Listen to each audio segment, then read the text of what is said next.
I would request the team from the KES Law College, Kandivali West, representing Sapphire House, to please come forward and take the seats to present their debate on the Code of Wages 2019. The Code of Wages 2019. I call the Honorable Minister to come forward and present the bill. You may proceed. Members and ministers, you have to mention your name before speaking. Please note. The Code of Wages Bill 2019. Honorable Speaker of the House, I would like to request that my co-speaker will give a short introduction on the Code of Wages and then I'll begin with the presentation of the bill. You may proceed. Thank you. आदरणीय सभापति जी, क्या मैं bill present करने से पहले अपनी एक opening speech दे सकती हूँ? You may proceed. नमस्कार, आदाब और सत श्री अकाल। देश की होगी प्रगति, मजदूरों के हितों की होगी बात, चाहे फिर होगी जंग, पर फिर भी जीतेगा केवल मजदूर संघ। माननीय महोदय, आजकल सरकार बड़े चर्चे में है और हो भी क्यों ना, बात ही कुछ ऐसी है। अरे पूछेंगे नहीं कि बात कैसी है? अजीब बात कुछ ऐसी है कि पिछले 60 सालों से देश में विकास के नाम पर कौन से विकास हुए हैं, आज वह हर भारतीय जान चुका है। किंतु अब मौजूदा सरकार इस विकास के नाम पर अंधविश्वास का खेल नहीं खेलती और यह सरकार ने साबित भी करके दिखाया है। अब तक सरकार ने देश की प्रगति के लिए कई योजनाएं निकाली हैं। उसी तरह इस बार सरकार ने श्रमिकों के हितों के बारे में सोचते हुए और उन्हें ज़्यादा से ज़्यादा लाभ दिलाने के बारे में सोचते हुए इस लेबर कोड में बदलाव लाया है और इस नए बदलाव से यह साफ पता चलता है कि अच्छे दिन आ चुके हैं और आगे भी आते रहेंगे। अब 29 लेबर कोड को 4 कोडों में बांटा गया है। यह लेबर लॉ सरल होने के कारण कई विदेशी कंपनियां ज़्यादा से ज़्यादा निवेश के लिए आकर्षित होंगी। यह सब देखते हुए यह साफ पता चलता है कि श्रमिकों पर ध्यान दिया गया है। हालांकि कई इसके विरोध में है और हो भी क्यों ना, अब जब बात देश के लाभ की होगी वहां भ्रष्टाचारी तो आवाज उठाएंगे ही ना। अब तक 3 ऐसे राज्य हैं जिन्होंने एक भी ड्राफ्ट नहीं डाला है: पश्चिम बंगाल, राजस्थान, मिजोरम। पश्चिम बंगाल केवल एकमात्र ऐसा राज्य है जिसने एक भी ड्राफ्ट नहीं डाला है। चलिए, इसमें भी कोई बात नहीं, आप अपना समय लीजिए। और वैसे भी जनता तो देख ही रही है, ये पब्लिक है, सब जानती है, ये पब्लिक है। और वो कहते हैं ना कि मुद्दते लाख बुरा चाहे तो क्या होता है? अरे वही होता है जो मंजूरे खुदा होता है। उसी तरह इस बार अब मुद्दते लाख बुरा चाहे तो क्या होगा? अरे भाइयों, वही होगा जो श्रमिकों के हितों में होगा। हम वो नहीं हैं जो भरी सभा में आंख मारने का काम करते हैं। हम वो नहीं है जो भरी सभा में आंख मारने का काम करते हैं। हम तो वो हैं जो सिर्फ और सिर्फ श्रमिकों के हितों को और उनका हक दिलाने पर विश्वास रखते हैं। हम वो नहीं हैं जो 60 साल रहकर देश को कई सौ साल पीछे रखते हैं। अरे हम तो वो हैं जो मौजूदा साल में भी देश को कई सौ साल आगे बढ़ाने पर विश्वास रखते हैं। हम वो हैं जो सिर्फ और सिर्फ श्रमिकों के हितों की लड़ाई लड़ने में और उनका हक दिलाने में तथा उन्हें भविष्य में आने वाली परेशानियों से बचाने के लिए पीएफ फंड जैसी सुविधाओं को सफलता दिलाने पर विश्वास रखते हैं। क्योंकि यहाँ सिर्फ बात केवल 50 करोड़ श्रमिकों की और सिर्फ सरकार की ही नहीं है, यहाँ बात 135 करोड़ भारतीयों के विश्वास की भी जुड़ी हुई है।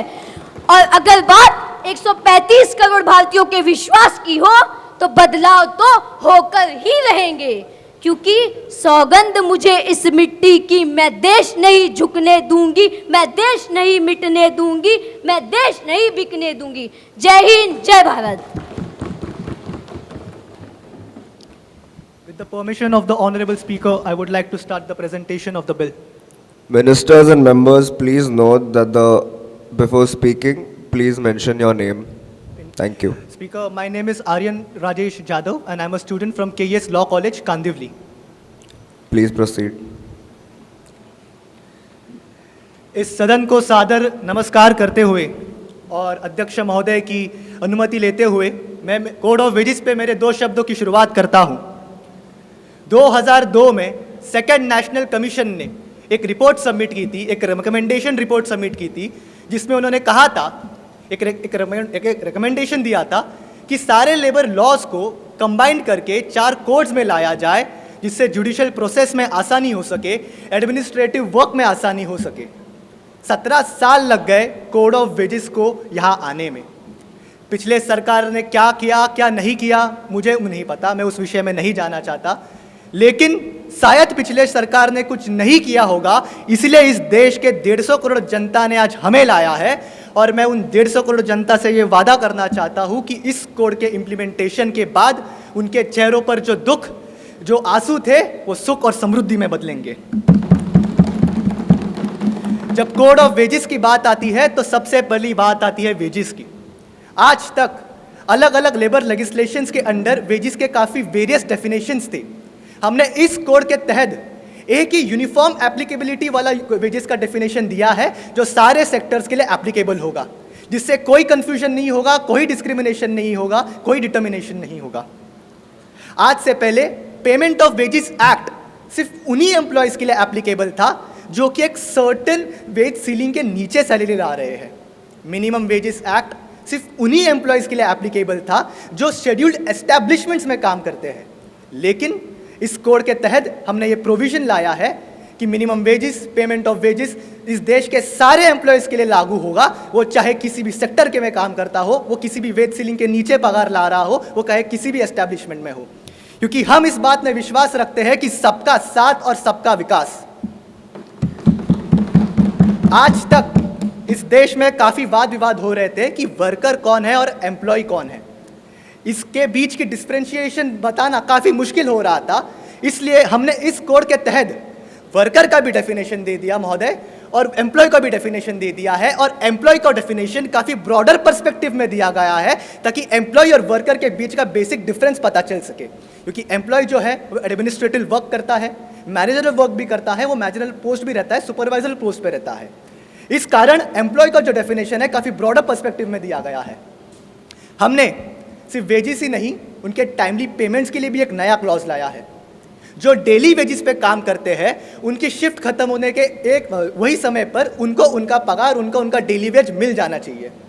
जो लोग वीकली बेसिस पे काम कर रहे हैं, वीकली वेजेस बेसिस के काम कर रहे हैं, जिस दिन उनका सप्ताह खत्म हो जाता है, सप्ताह खत्म होती ही उसी समय, उसी क्षण उसे उसके वेजेस मिल जाने चाहिए। जो 2 हफ्तों फोर्टनाइट के ऊपर काम कर रहे हैं, फोर्टनाइट खत्म होने के दूसरे दिन ही उनको उनके पैसे मिल जाने चाहिए। और जो मंथली बेसिस पे काम कर रहे हैं, मंथ एंड तक उनको उनके सारे वेजेस, उनको उनकी सारी सैलरीज मिल जानी चाहिए। और हमने ये भी प्रावधान लाया है, ये भी प्रोविजन लाया है कि अगर उन्हें उनके टाइमली पेमेंट ऑफ वेजेस ठीक से नहीं मिल रहे हैं, और अगर एम्प्लॉयर के खिलाफ कंप्लेंट रजिस्टर होती है और वो प्रूव होता है, तो उस एम्प्लॉयर को पहली बार अगर पकड़ा गया तो 50,000 का दंड देना होगा। और अगर वापस दूसरी बार पकड़े गए तो उन्हें 1 लाख रुपए का दंड, या तो 3 महीने की जेल हो सकती है, या फिर दोनों हो सकती है। हम सिर्फ कानून ला नहीं रहे हैं, उसी कानून की अच्छे से इंप्लीमेंटेशन भी हो सके, इस बात का भी हम ख्याल रख रहे हैं। जब बात आती है वर्कर्स की, एम्प्लॉयज़ की, इस देश में कामों की, तो सबसे बड़ा मुद्दा हमारे सामने आता है, वो है समान अधिकारों का, जेंडर इक्वालिटी का। हमने ये प्रोविज़न लाया है इक्वल रेम्यूनरेशन के तहत कि अगर एक जेंडर को जो वेजेस मिल रहे हैं वो सारे जेंडर्स के लोगों को उन्हीं वेजेस में मिलने चाहिए, वो दोनों में कुछ भी डिफरेंशिएशन या डिस्क्रिमिनेशन होना नहीं चाहिए। वो पर्सन किसी भी जेंडर का हो, वो मेल हो, फीमेल हो या ट्रांसजेंडर हो, उसका हक छीना जाना नहीं चाहिए। यही नहीं, कंपनी अगर रिक्रूटमेंट कर रही है तो उस रिक्रूटमेंट में भी सेक्स के बेसिस पे डिस्क्रिमिनेशन नहीं होना चाहिए। हमने वो भी प्रोविज़न लाया है, वो पर्सन चाहे मेल हो, फीमेल हो या किसी भी जेंडर का हो या ट्रांसजेंडर का हो, उसके बीच में जब उनको रिक्रूटमेंट की जा रही है तो उनके बीच में डिस्क्रिमिनेशन नहीं होना चाहिए। हम ये भी प्रोविज़न ला रहे हैं, हम सारे जेंडर्स के लोगों को इक्वालिटी का ये अवसर दे रहे हैं इस देश में।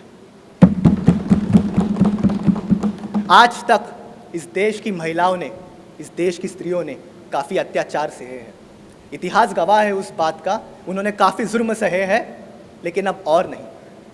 हम इस देश की सैकड़ों करोड़ महिलाओं के पीछे चट्टान भरकर खड़े हैं, और अगर उनके युद्ध के लिए हमें लड़ना पड़ा, उनके हकों के लिए हमें लड़ना पड़ा, तो हम एक नहीं 1000 युद्ध लड़ने के लिए तैयार हैं।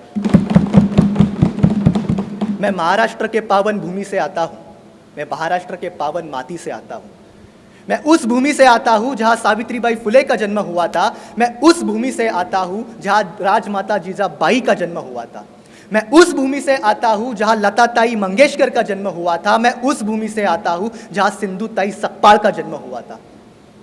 महाराष्ट्र की इस भूमि को 250 संतों की भूमि कहा जाता है। 250 महान संत इस भूमि में जाकर आ चुके हैं, लेकिन उन 250 महान संतों की शीश भी एक माँ के सामने ही झुकती है, तो वो माँ चाहे कोल्हापुर की आई माँ लक्ष्मी हो या तुलजापुर की आई भवानी हो। भारत अगर किसी नाम से जाना जाता है, किसी से जाना जाता है, तो वो भारत माता के नाम से जाना जाता है, वो भारत माँ के नाम से जाना जाता है। और हम उनके संतान, हम उनके पुत्र, हमारा कर्तव्य बनता है कि उस भारत माँ का मान सम्मान रखा जाए। मैं जानता हूँ काफ़ी वाद विवाद हो रहे हैं कि बेसिक सैलरी कम मिल रही है, प्रोविडेंट फंड्स के पैसे बढ़ रहे हैं।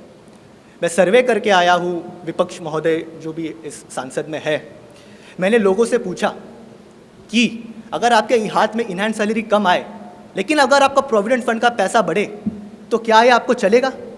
उन्होंने कहा कि हम वर्तमान का तो सोच ही रहे हैं, ये पहली सरकार है जो हमारे भविष्य के बारे में भी सोच रही है, हम क्यों नहीं इसका समर्थन करेंगे। अगर रिटायरमेंट के बाद अगर हमारे हाथ में 2 पैसे ज़्यादा आ रहे हैं, अगर रिटायरमेंट के बाद हमारा रिटायरमेंट के बाद का जीवन सुरक्षित हो रहा है, और उसके लिए आज अगर हमें ज़्यादा प्रोविडेंट फंड के पैसे देने पड़े, तो क्यों ना करें। क्योंकि आखिर में हम इस बात में यकीन करते हैं कि आत्मनिर्भर भारत और किसी भी व्यक्ति को किसी भी चीज़ के ऊपर, किसी भी व्यक्ति के ऊपर डिपेंड नहीं होना चाहिए। हम ये प्रोत्साहन देना चाहते हैं कि उनके रिटायरमेंट के बाद की भी ज़िंदगी वो स्वखुशी से गुजार सके। अगर हम ये भी प्रोविज़न लाया गया है कि कोई एम्प्लॉय अगर अपने कंपनी से रिज़ाइन करता है, उसको टर्मिनेशन लेटर मिलता है, या उसको किसी भी चीज़ की वजह से निकाला जाता है, 2 दिनों के अंदर उस एम्प्लॉय का सारा पैसा उसके अकाउंट में डिजिटली आ जाना चाहिए। क्योंकि ऐसे बहुत सारे मैंने ये देखे हैं, लोग रिज़ाइन कर देते हैं, उनको टर्मिनेशन मिल जाता है, लेकिन उनके वेजेस उनको नहीं मिलते, उनके सैलरीज उनको नहीं मिलते, उनके जो रिकरिंग ड्यूज़ है, जो पहले से ड्यूज़ बचे हुए हैं, वो तो उनको मिलते ही नहीं है। इसलिए हम ये प्रोविज़न ला रहे हैं कि जिस दिन ये आदमी इस कंपनी से रिज़ाइन करेगा या जिस दिन उसको निकाला जाएगा, 2 दिनों के अंदर अंदर उसको सारा हक, उसका सारा पैसा मिल जाना चाहिए। मैं जानता हूँ विपक्ष के काफ़ी सवाल होंगे, काफ़ी विरोध होंगे, लेकिन मैं आप सबको ये बताना चाहूँगा कि आज इस देश में ये कोड लाना बहुत आवश्यक है। विरोध तो चलता रहेगा। अटल बिहारी वाजपेयी जी ने इस भरे सदन में एक सुनहरे शब्द कहे थे कि सत्ता का खेल तो चलता रहेगा, सरकारें बनेंगी, सरकारें गिरेंगी, लेकिन ये देश रहना चाहिए। क्योंकि भारत ये कोई धरती का टुकड़ा नहीं है सर जी, भारत एक जीता जाता राष्ट्र पुरुष है।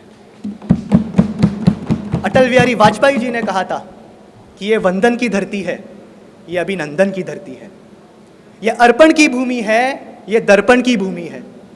यहाँ की नदी हमारे लिए गंगा है, यहाँ का कंकड़ हमारे लिए शंकर है। हम जिएंगे तो इस भारत के लिए, हम मरेंगे तो इस भारत के लिए, और मरने के बाद भी उस गंगा में से हमारी बहती हुई अस्थियों को कोई कान लगाकर सुनेगा तो एक ही आवाज आएगी कि भारत माता की जय। अध्यक्ष महोदय, मैं आपसे विदा लेता हूं और अपने को स्पीकर को बाकी का बिल प्रेजेंट करने की रिक्वेस्ट करता हूं। आपकी इजाजत हो तो मैं। Please be seated. धन्यवाद।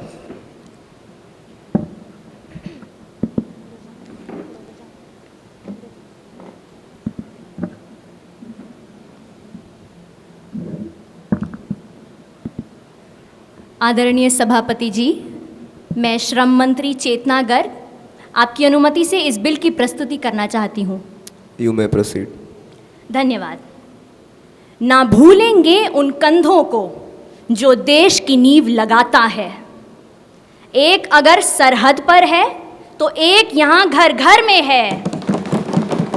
एक ये देश बचाता है तो एक ये देश बनाता है। ये देश शुक्रगुजार है, ये देश शुक्रगुजार है।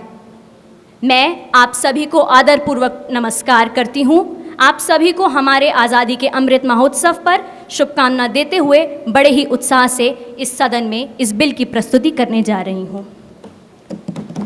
आज लगभग 5 साल बाद 10 अगस्त 2017 को इस सदन में ये कोड ऑन वेजेस सबसे पहले प्रस्तुत किया गया था, लेकिन आज भी भाइयों बहनों मजदूरों की लड़ाई जारी है।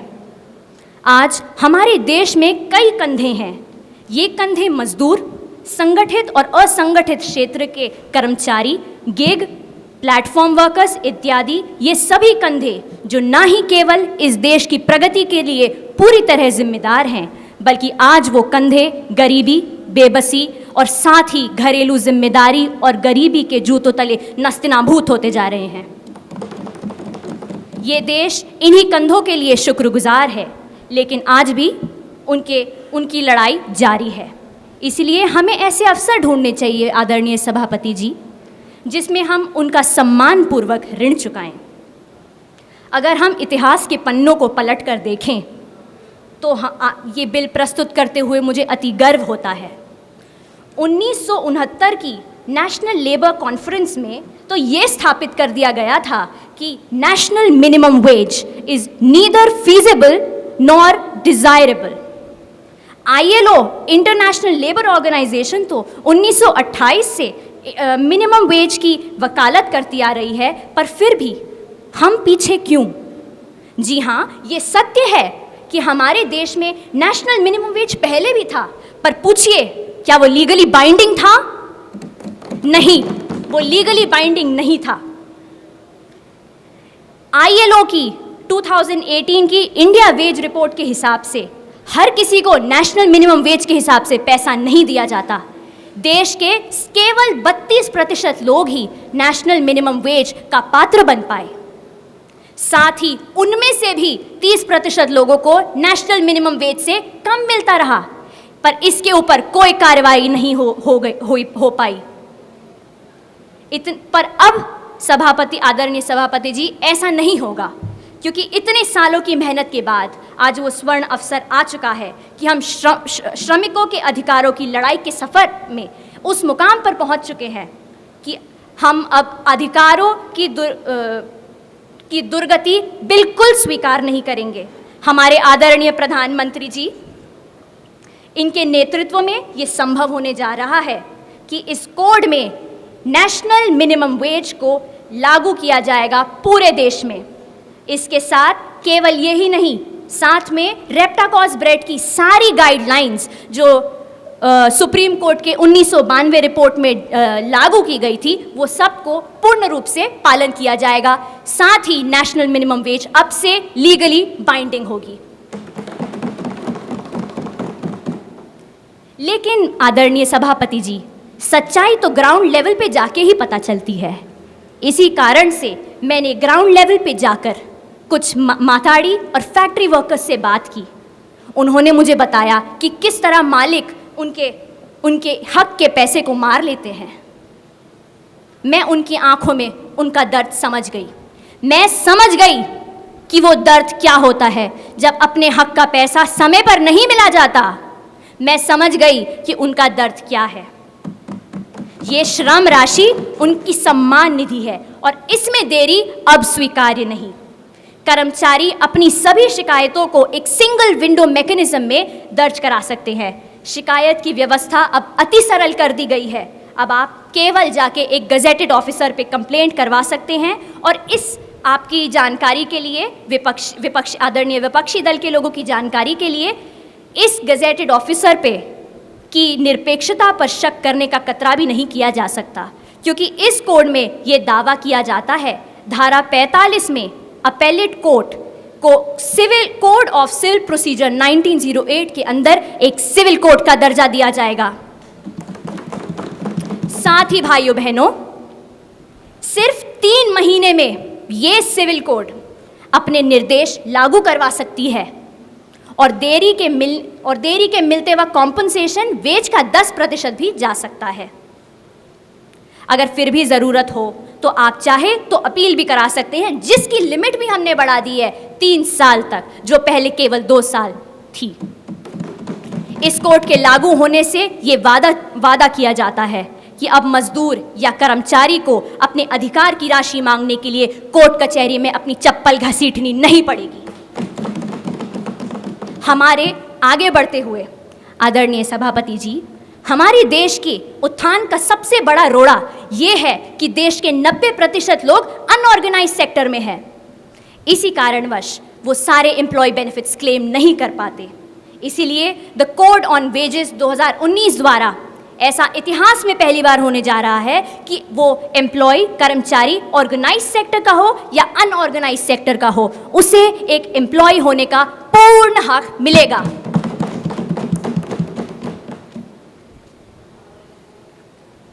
और साथ ही एक एडवाइजरी बोर्ड का भी गठन किया जा रहा है, जिसमें महिलाओं को बराबरी का हक दिया जाएगा। वो निश्चित अंतराल में मिनिमम फ्लोर वेज, महिला कर्मचारियों की डेवलपमेंट्स, परेशानियां, समस्याएं, प्रगति आदि सभी चीज़ का निवारण करने में जुटी रहेगी। ये देश बढ़ रहा है, आगे बढ़ रहा है। भाइयों बहनों, इसके अलावा सबका साथ, सबका विकास हमारा हमेशा से नारा रहा है। सर्वप्रथम तो ये है कि हम एम्प्लॉयज़ की बेनिफिट की बात करें, लेकिन प्रगति की नैया तब तक आगे नहीं बढ़ सकती जब हम सत्ता में बैठे हुए लोग संतुलन की बात न करें। संतुलन is the key to development, balance is the key to development. इसीलिए कर्मचारियों के ऊपर ध्यान तो रखा जाना ही चाहिए, पर हम चाहते हैं कि अब कर्मदाताओं का भी उत्थान हो। इसी कोड में ये लागू किया जाता है कि सभी श्रम कानूनों को सरल किया जाता है। कानूनों के लिए अब आपको अलग अलग रजिस्टर्स बनाने नहीं पड़ेंगे, और साथ ही ईज ऑफ डूइंग बिजनेस के लिए हमने माइनर ऑफेंसेस को डिक्रिमिनलाइज किया है।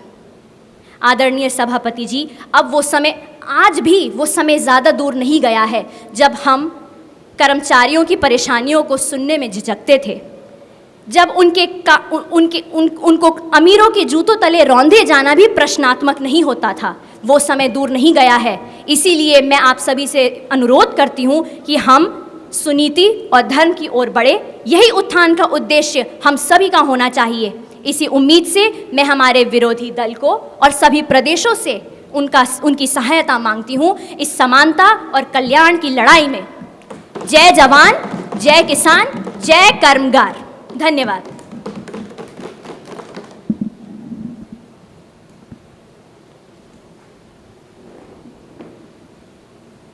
With the due respect of the chair, I would like to present few words in the House. May I? Honorable member, you have 2 minutes to speak. Kindly proceed. My name is Dharmi Patel. The father of a nation, Mahatma Gandhi, has rightly said, I call myself a laborer because I take pride in calling myself a weaver, spinner, farmer, and a scavenger. One must remember that India still remains what economists call a labor surplus country. But sadly, the exploitation of the workforce have been prevalent since the time of the British rule. The empowerment of workers is necessary for an empowered, prosperous, and an Atmanirbhar India. It is an utter shame that bonded labor slavery still exists in our midst and in the 21st century. The laws have been made. Article 21 and 23, which provides the right to protection of life and liberty. There has been regulations and amendments made under the IPC 370 and 378. There's a special act which prohibits bonded labor system, Bonded Abolition Act 1976. But the specter of the bonded labor still plagues our country, and not to forget, it not only includes the men, but also all men, women, and children. Debt bondage is a form of slavery that exists in the work, is induced to accept advances as wages of a size or at a level of interest such that the advance will never be repaid. India, one of India's hastily passed labor codes, the Codes on Wages 2019, gives legal sanction to this horrifically repressive, inhumane practice by allowing the employers to extend limitless credit advances to their workers and charge an unspecified interest rate on them. So my question to the government is, are we doing enough for the bonded labor slavery? Are we doing enough to abolish this system? Thank you.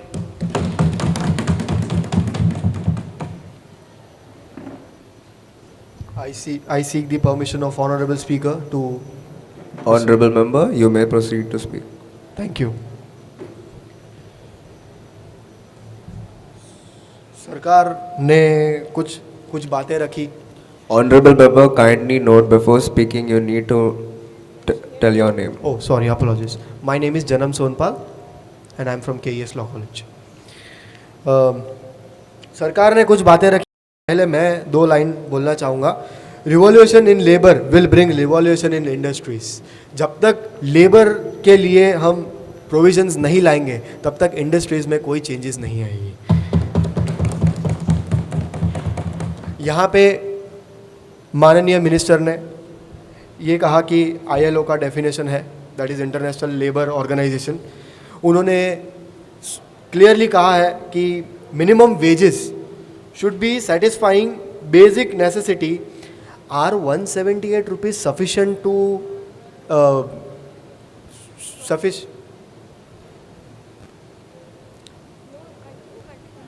Are 178 rupees sufficient for the daily necessities? Daily necessity includes that 2400 calories along with 50 grams of protein and 30 grams of fats requirement. Let's take, can I proceed please? These people are disturbing me. Please again proceed. and again. Please proceed. I issue parliamentary proceeding. Point of parliamentary proceeding. Please proceed with your speech. Thank you. So, is this sufficient? 178 rupees per day as a wage rate for a worker to work. Following up with this, the committee which was been appointed for this wages code have not mentioned any wage rate in their report. This was been brought forward by central government. May I know the breakdown of this 178 rupees? Thank you. Thank you.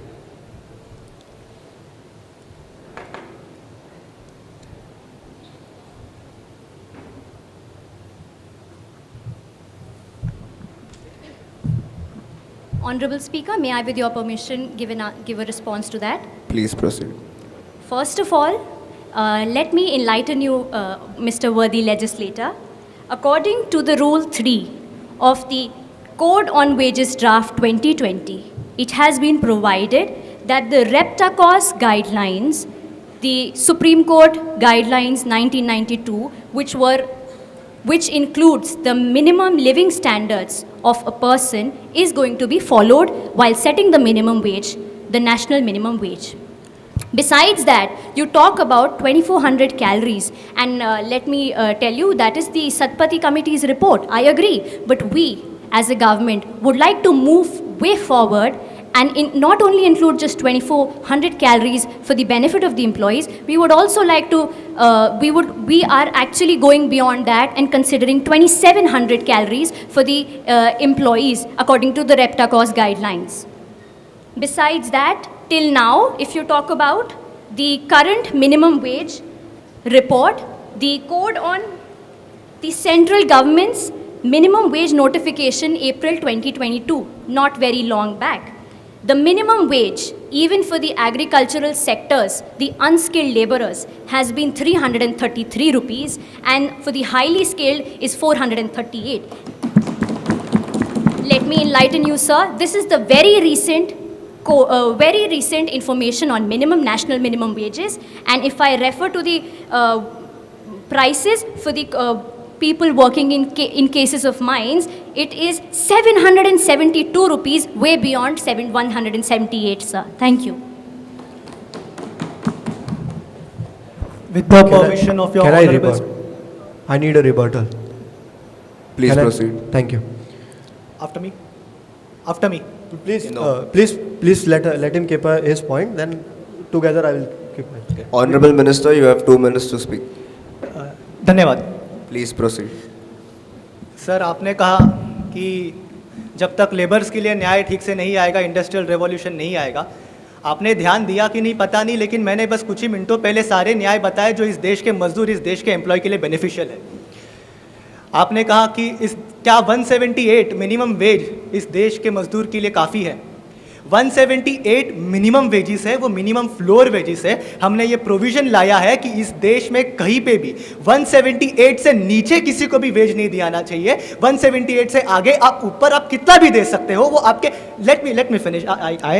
हम वो सरकार है जो विपक्ष को भी बोलने का मौका देते हैं, लेकिन हमें भी तो अपनी रखिए आपकी बात रखिए प्लीज. जी बिल्कुल, धन्यवाद.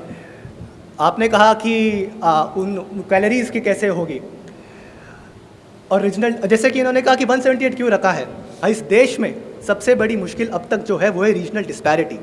कुछ स्टेट्स, कुछ सिटीज़ काफ़ी अमीर है, लेकिन कुछ स्टेट्स, कुछ सिटीज़, कुछ विलेजेस अभी भी काफ़ी गरीब है. हम उसका लड़ाई कर रहे हैं, हम उस पर सोल्यूशंस ला रहे हैं. लेकिन अगर 178 की जगह हमने पहले ही मिनिमम वेज 400 और 500 रुपये रख दिया होता, क्या उस देश का एम्प्लॉयर, क्या उस देश का मजदूर 400 और 500 रुपये दे पाता उसके एम्प्लॉय को. आपने कहा कि वो कैलोरीज का क्या करे, तो मैं आपको बताना चाहता हूं कि इस देश में 1 नेशन 1 रेशन कार्ड की हम लोगों ने स्कीम लाई है, जिसके तहत एक ही रेशन कार्ड सारे परिवार के लिए एप्लीकेबल होता है. अगर वो मजदूर यूपी में रहता है और मुंबई में आके काम करता है, वो उसी रेशन कार्ड के ऊपर से यहाँ पे बहुत कम दाम में सामान ले सकता है, अन्न का सामान ले सकता है, किनारे माल का सामान ले सकता है, और उसका परिवार उसी राशन कार्ड पे यूपी या बिहार जहाँ से भी उसका परिवार बिलोंग करता है वहाँ पे राशन ले सकता है. सर 2 रुपये, 3 रुपये और 4 रुपये पे हम चावल दे रहे हैं राशनों की दुकानों पे. 178 अगर दिन का है तो वो दिन का 1 किलो सामान तो ले ही सकते हैं. Honorable Minister, you have exceeded your time limit. I would just like to conclude Please proceed. within 15 seconds. Your Lordship. Please proceed. धन्यवाद. सर जो 178 है वो मैं फिर से कहता हूँ, अगर उसके नीचे किसी भी एम्प्लॉय को दिया गया तो उसके ऊपर सख्त से सख्त कार्रवाई की जाएगी, और हम सिर्फ कायदा ला नहीं रहे, उसकी अमल बजावनी भी करेंगे. धन्यवाद. Honorable member, you may proceed to speak. I just need a 10 seconds to say that first that I have asked the breakdown for 178 rupees. I have not asked the way at what price do you give rice and all. My question was what was the breakdown of 178. It's okay.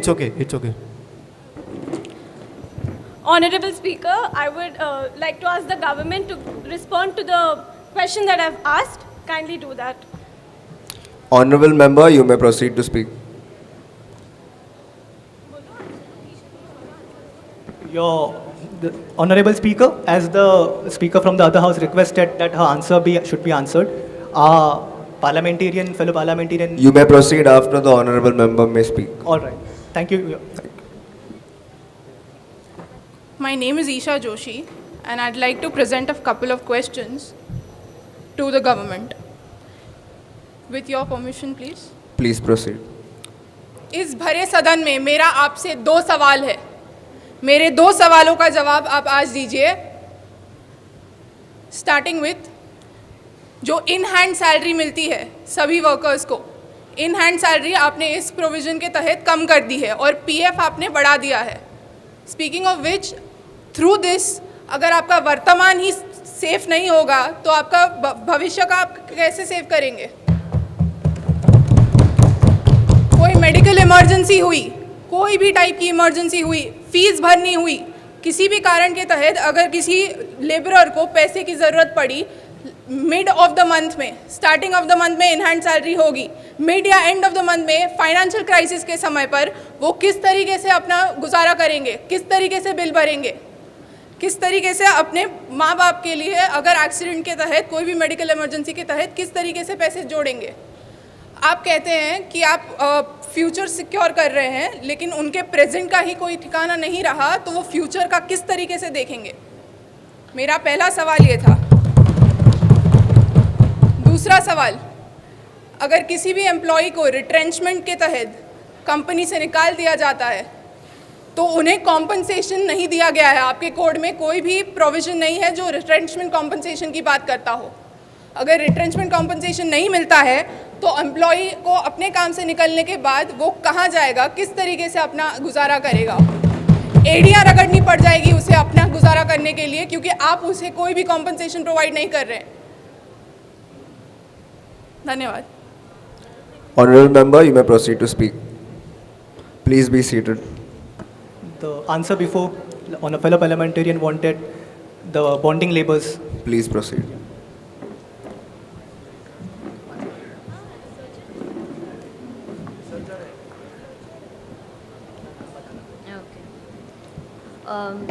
My name is Arshia Sheikh. I'm from KES Law College, FIBLS. As my fellow parliamentarian raised the question regarding the bonded laborer, so have you ever did you do your research, because there are certain schemes which provides rehabilitation beneficiaries to the bonded laborers. The rehabilitation beneficiaries for the male is rupees 1 lakh and for the children is rupees 1.2 lakh, 25 lakh, and they have the rights to put it in annuity. And also we have raised the annuity beneficiary from rupees 20,000 to rupees 30,000. It has been implemented from January 27, 2022. With the permission of the chair, if we take a glance at the budget and the expenditure for the rehabilitation of the bonded laborers, rupees 664.5 lakh was given in year 2017 and 18, which has dramatically fallen by 61% to 253.3 lakh. Surprisingly, the Minister of Labour and Employment has not even spent a single rupee in the year of 2019 and 2020. So I would like to ask the government, what rehabilitation money are you talking about?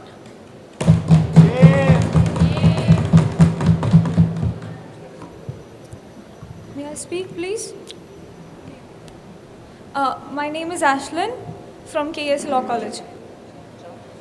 Okay, I would like to ask Honorable Government that they speak about minimum wages. Considering that the situation this country is in after pandemic, most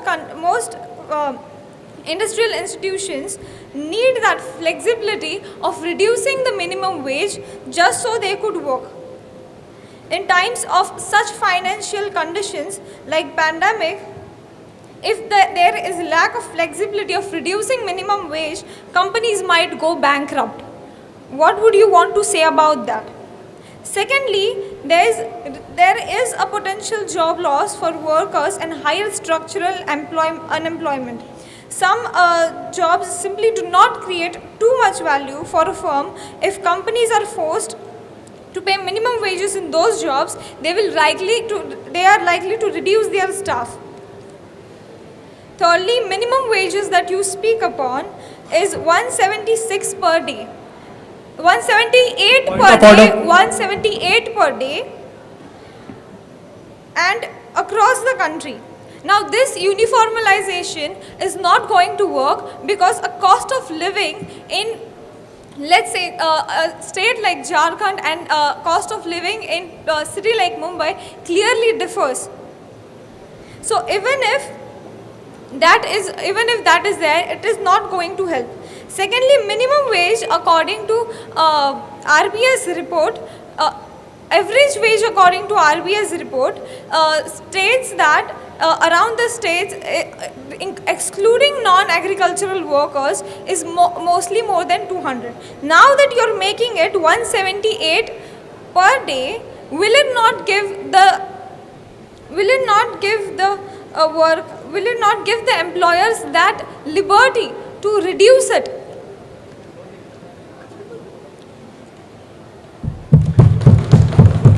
Honorable member, you may speak. Speaker, I would like to seek the permission. I have a member who have a follow-up question. I seek the permission to let her speak. You may speak. Honorable Minister, you may speak after the Honorable Member speaks. Thank you.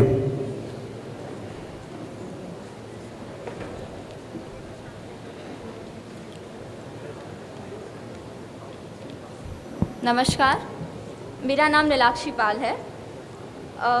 जैसा कि नए code में ये प्रावधान दिया गया है कि अभी बेसिक सैलरी जो है वो 50% तक बढ़ा दी जाएगी, तो मैं पूछना चाहती हूँ सरकार से कि अगर ऐसे जो इन्होंने चेंज लाया है बेसिक सैलरी में, ये actually tax liability of employ भी बढ़ा देता है। एक तरफ आप बोल रहे हैं कि हमको लेबर के हित में लाना है और उस दूसरी तरफ आप लोगों की टैक्स की लाइबिलिटी बढ़ा दे रहे हो। जैसे कि मेरी पार्लियामेंट्री मिनिस्टर ने ठीक पॉइंट आउट किया है इस फैक्ट को कि आप मजदूरों का आज ही नहीं सोच रहे तो आप कल क्या सोचोगे। आपने कहा कि हम तो कल के बारे में सोच रहे हैं, हमें पीएफ उनको देना है। पीएफ तो पहले भी कटता था, अब बढ़ाने की क्या ज़रूरत है ऐसे टाइम पे जहाँ पर कोविड हमारे पास आया है और लोग अभी भी बहुत ज़्यादा लड़ रहे हैं उनके फाइनेंशियल कंडीशन से। मैं एक छोटा सा माइक्रो इकोनॉमिक का क्वेश्चन पूछना चाहूँगी। आप लोगों को इन हैंड सैलरी ही कम दे रहे हैं तो वो स्पेंड कैसे करेंगे, आप इकोनॉमी कैसे बढ़ाएंगे। मैं पूछती हूँ इस सरकार से कि इनका इस बिल में जो प्रावधान लाए गए हैं इसकी क्या आवश्यकता थी एक ऐसे समय पर जहाँ पर लोग अभी भी जूझ रहे हैं और उस कारणवश उन्हें टैक्स भी ज़्यादा देना होगा। Thank you.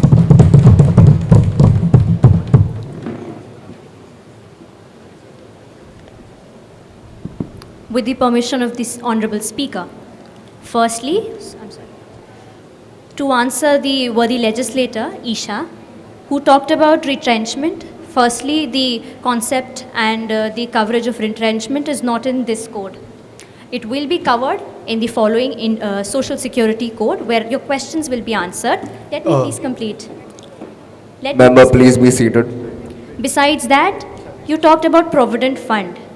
See, first of all, you need to ask the people from the unorganized sector who have since long been deprived from Provident Fund, how important Provident Fund could be to them. You must ask them.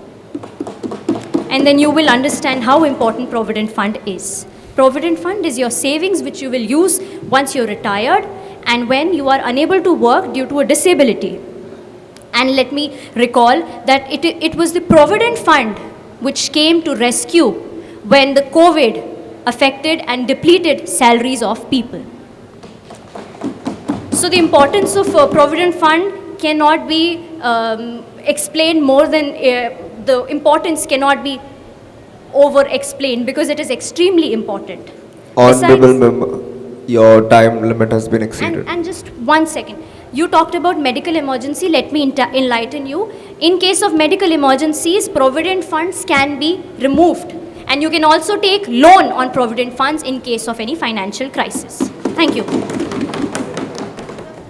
Can I answer the other legislator's question? You may proceed. I would like my... You may proceed after the members speak. Okay.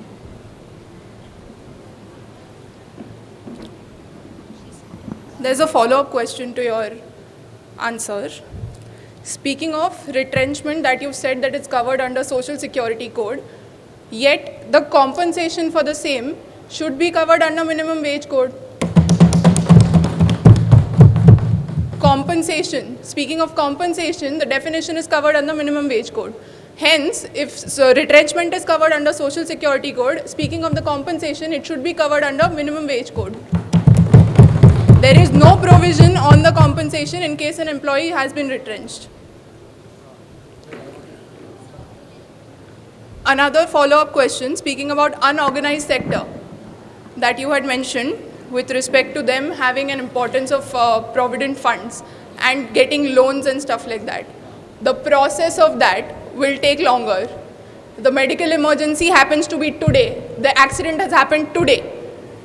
And speaking of that accident, they need money for the surgery today. How will you deal with those crises? If there is no enhanced salary, they'll have to retract the provident funds money or get a loan, and those kind of process takes a long time. Just to answer her, we will definitely take into account compensation. We will add it as a suggestion in this code. Besides that, since you argued that, let me tell you that Provident Fund will not be increased in all the cases. Companies who already have restructured the CTC in such a way, in many places the basic pay will not be affected. There are certain cases where people have restructured in such a way where they want to evade taxes, tax evasions. Those are the cases which will be highly affected by this change. Thank you. I need 10 seconds to show gratitude for the government for taking in our suggestion. Member, you may be seated. With the permission of Please the speaker. proceed. Thank you. माननीय सभापति ने कहा कि अगर उनको in hand salary कम मिलेगी उनका tax बढ़ेगा, ये होगा। शायद आपने पढ़ा है नहीं पढ़ा है ये हमको पता नहीं, लेकिन हमने ग्रेचुइटी लेवल भी उसमें इंक्रीज़ कर दी है। आज तक 10 लाख रुपए तक अगर किसी को ग्रेचुइटी मिलती थी तो उस पर वो लोग को 1 रुपया टैक्स नहीं देना पड़ता था, लेकिन 10 लाख से अगर ज़्यादा ग्रेचुइटी मिल रही है तो उस पर उनको टैक्स देना पड़ता था। हमने 10 लाख से निकालकर 20 लाख तक एक्सटेंड कर दिया है ग्रेचुइटी लेवल, जिससे 20 लाख रुपए तक अगर किसी भी एम्प्लॉय को, किसी भी वर्कर को अगर ग्रेचुइटी मिल रही है तो उसको टैक्स का 1 रुपया तक नहीं देना पड़ेगा। दूसरा प्रश्न उनका ये था कि अगर आज मेडिकल इमरजेंसी है तो आप कैसे कह सकते हो कि प्रोविडेंट फंड से, चलिए ठीक है, प्रोविडेंट फंड से आपको पता नहीं होगा तो विड्रॉ करने में इलेक्ट्रॉनिक फंड्स 20 दिन में उस एम्प्लॉय के अकाउंट में आ जाते हैं। लेकिन अगर फिर भी उनको मेडिकल इमरजेंसी के लिए आज पैसों की ज़रूरत है तो सरकार ने काफ़ी स्कीम्स तैयार किए हैं, काफ़ी स्कीम्स इम्प्लीमेंट भी किए हैं जो सरकारी हॉस्पिटल्स में काम आती है, वहाँ उनको फ्री ट्रीटमेंट मिलता है। और इनका ये मानना था कि अगर जिनकी बेसिक इंडियन सैलरी कम है, ये उन मजदूरों को ज़्यादा अफेक्ट करेगा जिनकी सैलरीज वैसे ही बहुत कम है। और मैं आपको बता देना चाहता हूँ कि जिनकी सैलरीज 5 लाख से कम होती है उनको इस देश में टैक्स देना ही नहीं पड़ता। Honorable member. Honorable Speaker, I would like to request you that the remaining speeches of we would surely accept the opposition's views on it, but the ministers have still to speak on the provisions of the remaining Labour Code on wages. So as soon as they finish presenting the bill from their side, the opposition is free to present their views and opposing views on that. Speakers are already there took a lot of time in representing their bill, so I'll request give her a chance to speak. You may present the bill after the honorary member quotes their speech. Thank you. And also a request to a speaker that please keep a time limit on the government because they are exceeding hell lot of times and we are not getting a chance to speak. Sure. Thank you, Honorable Speaker. I am Arpita Tiwari from KES Law College. The government is supposed to speak here, right, to present the bill first. Let her speak and after that. Thank you. यूं भूख और गरीबी से मजबूर हो गए, यूं भूख और गरीबी से मजबूर हो गए, छोड़े कलम और किताब तो मजदूर हो गए। मेरा ये विश्वास था कि मजदूरों के विषय पर बिना किसी द्वेष की आज बात होगी, और मैं सभी माननीय सभी सदस्यों को मैं दिल से धन्यवाद करती हूँ जो बिना द्वेष की भावना से, राष्ट्रहित से, मजदूरों के लिए बिना द्वेष के विषय पर बोले हैं। आज मैं उन मजदूरों की आवाज़ बन के आई हूँ जिनकी आवाज़ आज तक दबाई गई है। मैंने ऑन ग्राउंड सर्वे किया, कई लोगों से मिली, जैसे कूली, जूता पॉलिश स्टेशन पे जो किया करते हैं, क्लीनर और कारपेंटर, पेंटर इत्यादि। और मैंने ये जाना कि कुछ लोगों को अपने अधिकारों से तो वाकिफ़ है मगर कुछ सरकार से हताश हैं। वो चाहते हैं, उन्हें काम करने में कोई तकलीफ़ नहीं है, वो काम करने को तैयार हैं, बस उन्हें उनकी मेहनत, समय और उनको मेहनत समय का सही दाम और अधिकार मिलना चाहिए। और जिन्हें नहीं पता था उनको अधिकार के बारे में, कई योजनाओं के बारे में हमने उन्हें बताया, हमने उनको जागरूक भी किया, हमने उनको पीएफ के बारे में पूछा, बट उन्हें कुछ पीएफ तक पहुंचा ही नहीं उन तक। मैं आज ये पूछना चाहती हूँ, आप कहते हैं कि आप मजदूरों के लिए सरल कानून लेकर आए हैं, आप सुलझाने के नाम पर मजदूरों को और उलझाते जा रहे हैं कानूनों के जाल पेचों पर। आज मैं इधर सेल्फ एम्प्लॉयड वर्कर के बारे में पूछना चाहती हूँ, जैसे कि काम वाली बाई जो घर घर में साफ सफाई कर रही है, कूली वर्कर, और वो जूता पॉलिश जो station. Honorable member, you have exceeded your time limit. Only last 15 seconds, please. I have Please concluded. proceed. या जो 12 घंटे से ज़्यादा काम कर रहे हैं और उनको दिन का दिहाड़ी मात्र 70 से 80 रुपए मिल रहा है। ये मैं नहीं बोल रही हूँ, ये ऑन ग्राउंड सर्वे किया है मैंने, और मैंने ये जाना कि रेलवे स्टेशन पे दिन भर रहने के बावजूद, 12 घंटे से ज़्यादा काम करने के बावजूद इनको मिनिमम वेज सैलरी के नीचे 70 से 80 रुपए मिल रहा है। आपके पास सेल्फ एम्प्लॉयड वर्कर के लिए क्या प्रावधान है? Honorable member, please be seated. मैं आपको वादा करता हूं कि आप यही सर्वे 1 से 2 साल बाद करिए, जिन चेहरों पर आपको दुख नजर आया उन्हीं चेहरों पर आपको सुख और समृद्धि नजर आएगी। Without taking any much further ado, I would like the honorable minister to start presenting the bill because we have being time bounded here. Please proceed. Sir, I just need 10 seconds to speak. You may start speaking after the bill has been presented. Thank you. With your permission, Speaker, I would like to start my speech. I am Mrinal Bende. With your permission, would start the speech. आज हम इस संसद में खड़े हैं जिसकी नींव श्रमिकों के परिश्रम का उत्तरफल है। उसी प्रतिफल से अरसों से यहाँ संविधान के चर्चा द्वारा सामान्य लोगों के अधिकार का तिरंगा लहराया जाता है। ये कर्मचारी ही हमारे मुल्क का प्रतीक है। ये मजदूरों का श्रम ही हमारे देश रूपी गाड़ी का ईंधन है। 49.8% मजदूर हमारे देश के भाग्य का पहिया है।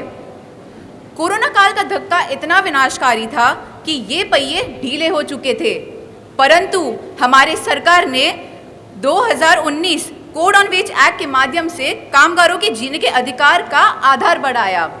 पूछिए कैसे?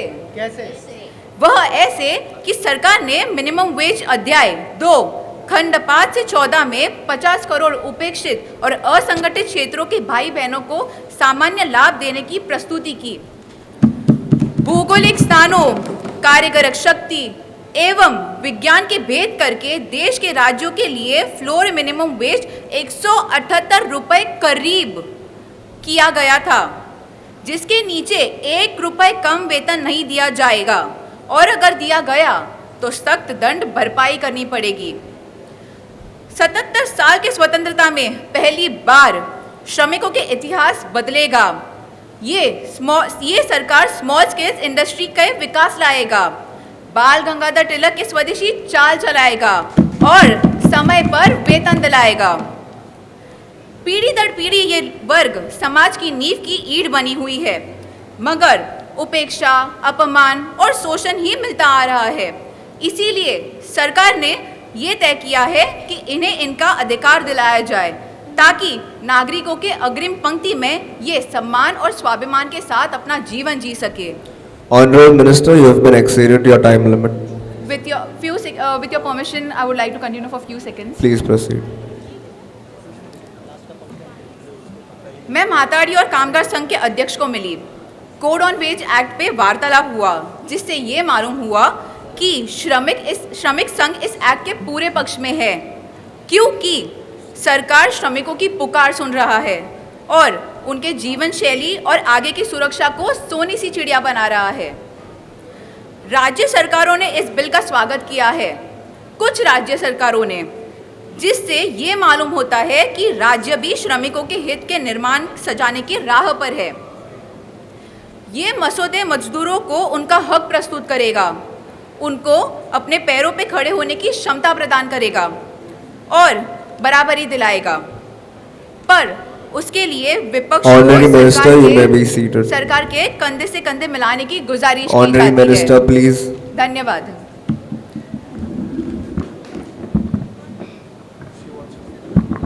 Yes. My name is Mamta. I'm first year BLS student from KS Jayantila Raj Patel Law College. And with Please your wait, permission, let the honorary member speak. Okay. It is not enough to be compassionate. One must act. Sir said wait.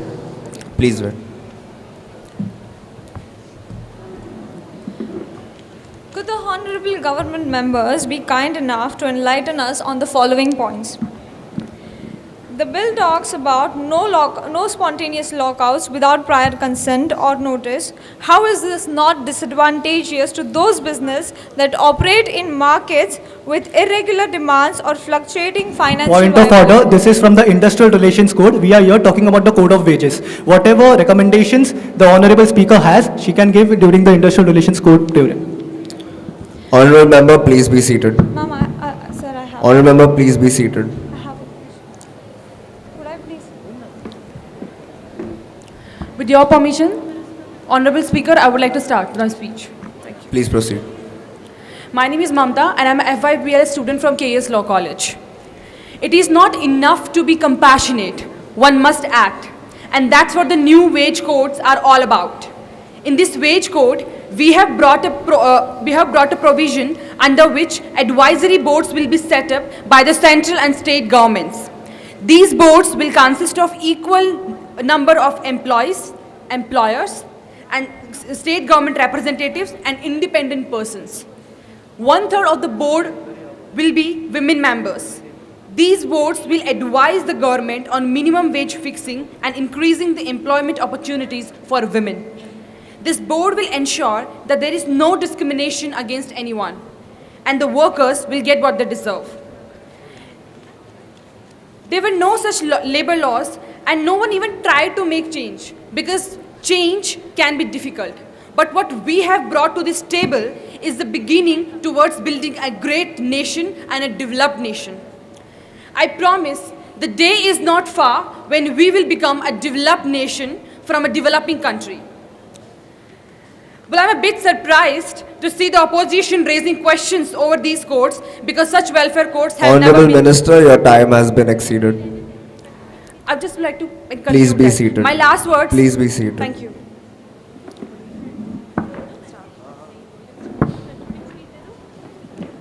Honorable Speaker, with the due permission, I would like to start.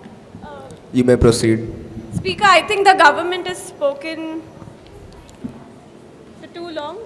Let the bill be presented and after which you can... The bill has been presenting since, we Please give us started 2 this more thing. minutes. It Please has be- already been presented. My name Let is- the opposition speak. Member, Just- please be seated. My name is Dipanshi. I'm FIBLS student from KS Law College. बहुत हो गई तेरी हक की चोरी, मजदूरों घबराओ ना, मजदूरी हर अधिक वक्त की मिलेगी मजदूरी हर अधिक वक्त की ये नया कोड दिलाएगा, मजदूरों तुम रुक मत जाना, तुम्हारा हक तुम्हें दिया जाएगा. Under the Code of Wages, the minimum rate of wages on the time work basis has been fixed in accordance with the following wages. That is, by the hour, by the day, and by the month. Any employee who works more than the set time period is eligible for overtime remuneration, which shall not be less than twice the amount of normal rate. They are responsible for our country's growth. The labor of India should be honored more. When we talk about honor, it does not come without commitment. In that commitment, those who exploit the laborers should not walk free. Honorable Minister, please be seated. Your time has been exceeded.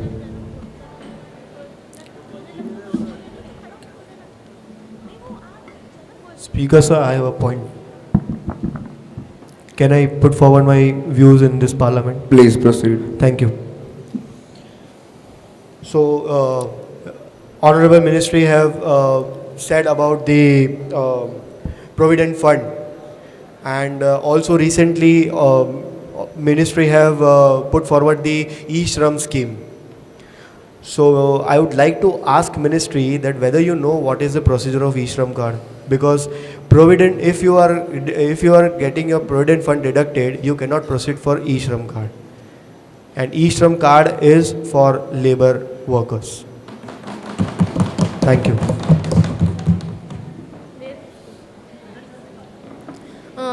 with the permission of the speaker, can I start? Myself, Radhika Please Dagai. proceed. It is always said that the laborer is far better than those sitting idle. But what about the betterment of laborers? What about their secured future? So for this, the Honorable Government of India has put out the provisions for all the laborers from organized and unorganized sectors. And for this, I stand to support the new labor code on wages under newly labor reforms. It is also said by the government, it is Satyameva Jayate to Shramave Jayate. And yes, it is a victory of truth, but also the victory of all the laborers who are working for not only the employers or the company, but also working for the betterment of this country. Honorable Speaker, I think the government has already spoken a lot about how they are in favor of it. Let the opposition speak. You're not giving. But I haven't completed yet. Let me complete. Please first. let the minister opposition complete is not the. speaking. Please Mr. let the Honorable minister Speaker. complete the speech.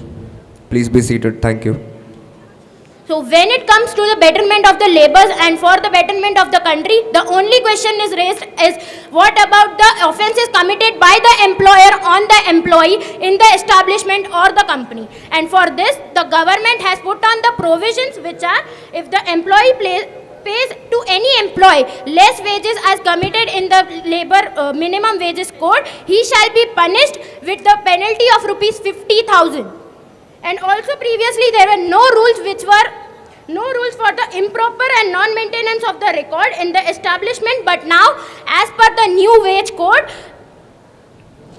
for non-maintenance and improper maintenance of the record, the employer shall be punished with the fine of rupees 10,000. And also we have observed many a time that the employee is not able to complain against his employer.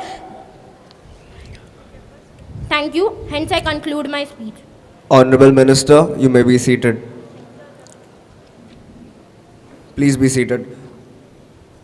The Code of Wages Bill 2019 has been concluded and will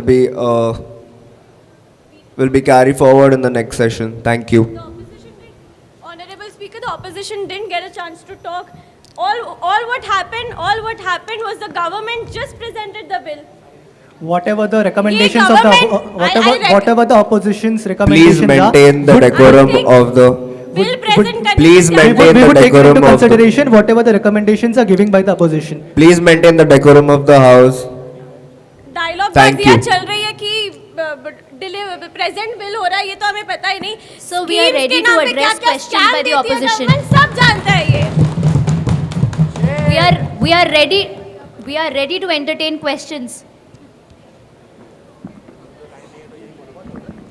We promise this House that this meeting will be carried forward in the next session. Thank you.